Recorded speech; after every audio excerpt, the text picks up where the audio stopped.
નમસ્કાર મિત્રો, રાજેશ વોરા ચેનલ પરિવારમાં સ્વાગત કરું છું। આજે આપણે ખાસ ચર્ચા કરી વિશે ખેતીવાડી બાબતની। ખેતીવાડીની વિભાગની અંદર અત્યારે તળાવ, ડેમ, ચેક ડેમ એની માટી અથવા તો ટાઈસ અથવા તો આપણા જે બીડના કટકા હોય અને એની અંદર જે તળાવ જેવું હોય એમાંથી માટી, ફળદ્રુપ માટી જમીનમાં ઢવળીને નાખવાના શું ફાયદા છે એની બાબતની આજે આપણે ચર્ચા કરીશું। હાલની પરિસ્થિતિમાં જોઈ તો ઘણી જગ્યાએ મોટા મોટા ડેમને ખાલી કરવામાં આવ્યા છે। જે ડેમની પરમિશન લઈને, ગવર્મેન્ટની પરમિશન લઈને એમાંથી માટી ઘણા ખેડૂતો ખેતરની અંદર પાથરે છે। તેના શું ફાયદા થાય, આપણી જમીન કેવી બને, એના માટે આજ ચર્ચા આપણે કરીશું। તો મિત્રો, ડેમ, તળાવ, ચેક ડેમ વગેરે માટી જે ફળદ્રુપ માટી છે એના ફાયદા શું છે એની આપણે ચર્ચા કરીશું। તો એના ફાયદા અનેક છે। જમીનની ફળદ્રુપતામાં બહુ મોટો ફેરફાર થાય છે। એવા ખેડૂતોને જે જમીન બંજર હોય, ખરાબ હોય અથવા તો ખાતર ઓછું આપી શકાતું હોય, આવી જમીનની અંદર જો આવી માટી પડે તો બહુ મોટા ફાયદા થાય છે અને 2 વર્ષ સુધી આના ફાયદા મળે છે।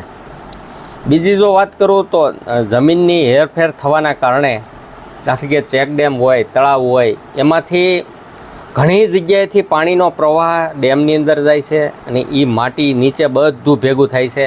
હવે એ માટી કેવી હોય તો દાખલા કે જમીનની જ માટી હોય છે, જે અતિ ફળદ્રુપ જમીનની માટી ઢવળાઈને અને ડેમની અંદર જાય છે।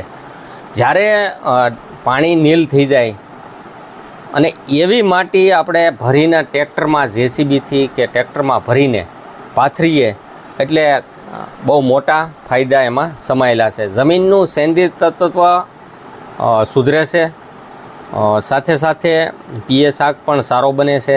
જો હું તમને જમીનની સહેજ વર્ગીકરણ કરું તો દાખલા કે એમાં કેટલી વસ્તુ મેઇન તત્વની આપણે જરૂર પડે છે। તો એક તો જાણે પીએચ 7 નોર્મલ હોવો જોઈએ જમીનનો, 7થી ઉપર હોય એ વધારે પડતું કહેવાય। ઇસી ડેસિમલ 0.40 ડેસિમલ હોવું જોઈએ। સેન્દ્રિય કાર્બન 80 નો આંક 0.52 અને નોર્મલ 0.51 હોવો જોઈએ, 0.51। હવે બીજી જો વાત કરું તો એની અંદર નાઇટ્રોજન એટલે કે યુરિયા આપણે આપીએ છીએ, phosphorus, potassium, sulphur, zinc, boron, લોહ, મેંગેનીઝ અને કોપર, એટલી વસ્તુની આપણે જે વાવેતર કરીએ છીએ એમાં વધારે જરૂરિયાત, બીજા તત્વની જરૂર તો છે જ પણ આ તત્વની વધારે જરૂર પડે છે। હવે તમને હું સહેજ વાત કરું તો દાખલા તરીકે આપણે જે વાત કરી આની પહેલાંનો આપણે વિડીયો મૂક્યો હતો, એમાં ખેડ, ખેતર અને પાણી બાબતની આપણે વાત કરી હતી।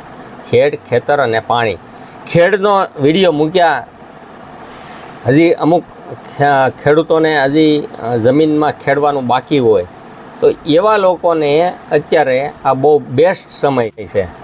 કારણ કે આપણો જમીનની જે ડુંગરાળ વિસ્તાર હોય, પોતાનું બીડ હોય, તો બીડનો જે કાપનો ભાગ ભેગો થયો હોય અથવા તો મિની તળાવ જેવું હોય તો એમાંથી તો આપણે પોતે લઈ જ શકીએ માટી, અથવા તો ટાઈસ નાખવાના બહુ મોટા ફાયદા છે। તમારે રાસાયણિક ખાતર હું માનું ત્યાં સુધી 50% ઝીરો થઈ જાય, 50% ઉપર તમે ખાતર ન આપો ને તો પણ ચાલે। સાથે સાથે અત્યારે ઘણી જગ્યાએ ડેમના કામ રિનોવેશન ચાલુ છે, એની પણ પરમિશન સરકાર આપે જ છે। તો એવી પરમિશન લઈને અને એ જમીનને આપણે જમીનમાં જો પાથરશું તો એ તમને 2-3 વર્ષ સુધી એનો ફાયદો દેખાય। જમીનનો પીએચ બહુ મજબૂત, સારો, સરસ મજાનો થાય। જમીનની સેન્દ્રિય તત્વતા એના ઘણા બધા ફેરફાર થાય, ઉત્પાદનમાં બહુ મોટો ફેરફાર થાય છે। એટલે મારી સૌ ખેડૂતોને અપીલ છે કે જમીનમાં આવી વસ્તુ કરવાથી મોટા ફાયદા સમાયેલા છે। ધન્યવાદ સાથે રાજેશ વોરા।